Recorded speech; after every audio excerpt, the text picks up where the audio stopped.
Hey guys! Gusto niyo bang malaman kung paano i-check kung may mga violation or may mga strikes kayo sa Facebook? Now, if you're an aspiring Facebook content creator, ito ay isa sa mga pinakamahalagang dapat niyong malaman. Now, may difference kasi yung Facebook page and yung personal profile nyo. Umpisahan na muna natin sa personal profile nyo. Now, i-open natin yung ating cellphone. Okay, so nakikita nyo, naka-open na yung ating cellphone. And para ma-check guys, kung may mga strike kayo is pumunta kayo sa inyong profile. Okay? Tapos dito sa baba, pumunta kayo sa support inbox. Okay, support inbox. And then after nun, pumunta ngayon kayo sa inyong alerts. Now, dito nyo makikita guys kung may mga violation kayo or may mga strikes kayo. No? Pero ito lang yung makikita nyo. Napaka-limited lang sa Facebook profile. No? Kung ako sa inyo guys, ang i-workout nyo is Facebook page. Okay, bakit? Ipakita natin sa inyo yung difference ng Facebook page. Okay. Now, pumunta tayo ngayon sa ating main monitor. Ayan. Tapos, etong Facebook page guys na gamit ko ngayon ay tinatawag na Brainless Matter, no? So, yung ginagamit ko dito is Creator Studio. I-type nyo ito guys sa inyong mga Facebook page. And dito nyo makikita yung iba't ibang tools na pwede nyong gamitin. Okay, tools para ma-check kung ano na yung progress nyo sa monetization. Tools para malaman kung saan sa mga videos nyo yung monetize and kung saan sa mga videos nyo yung may mga strikes. Okay, now, para ma-check yan guys, punta kayo ngayon dito sa content. Click natin. And kung napapansin nyo guys, may mga color green na bilog dito. Palaki natin. Ayan, so may mga color green na bilog dito. Ibig sabihin, ito yung mga videos na monetize na nakikita nyo may dollar sign, no?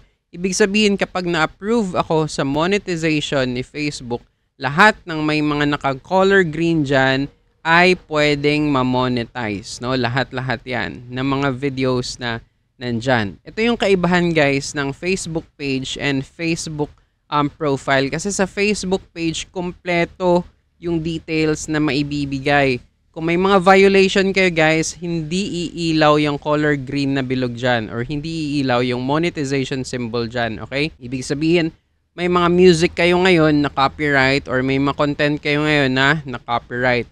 So sir, paano naman pumili ng mga music na hindi copyright, okay? Para ma-check yan guys, puntahan nyo ulit yung dito sa gilid, tapos click nyo yung all tools. Ayan.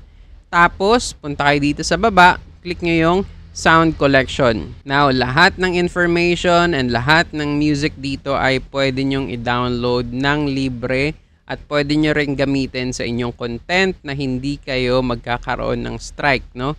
Sa videos na ginagawa ko guys, ito yung ginagamit ko. Mga ano lang siya, mga non-copyright music. So, napaka-powerful nitong ano guys, nitong Creator Studio. Pwede kayong gumawa ng planner or scheduled post, no? I-check nyo kung saan sa mga content nyo yung maganda yung performance. I-check nyo kung saan sa mga content nyo yung hindi maganda yung performance. So, kompleto yung information na makikita nyo dito.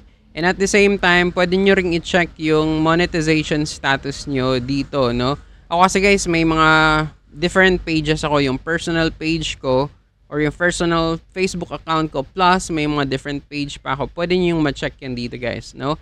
Puntahan nyo yung status dito like view page eligibility. Puntahan nyo yung profile, for example ito Brainless Matter, no? I-check nyo yung monetization tools nya and dito nyo rin makikita guys yung mga different criterias. So, yung sa akin is eto. Kompleto na ako sa mga videos, no? In-demand videos. Kompleto na rin sa active 5 videos. Yung kailangan ko na lang i-workout is yung mga followers. No? So, kung nakakatulong man sa inyo itong video na ito or kung somehow nagkaroon kayo ng idea kung ano yung dapat gawin, please do subscribe sa ating channel, no? Or follow nyo itong ating Facebook page para naman makatulong rin kayo sa akin. Tulungan lang tayo guys.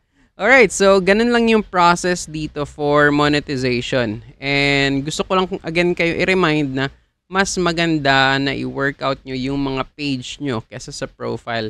Kasi very limited lang talaga yung information na makukuha nyo sa profile. Wherein sa page, no, napakaraming information. So, yun lang guys. Sana nakatulong. And hanggang sa muli, peace out.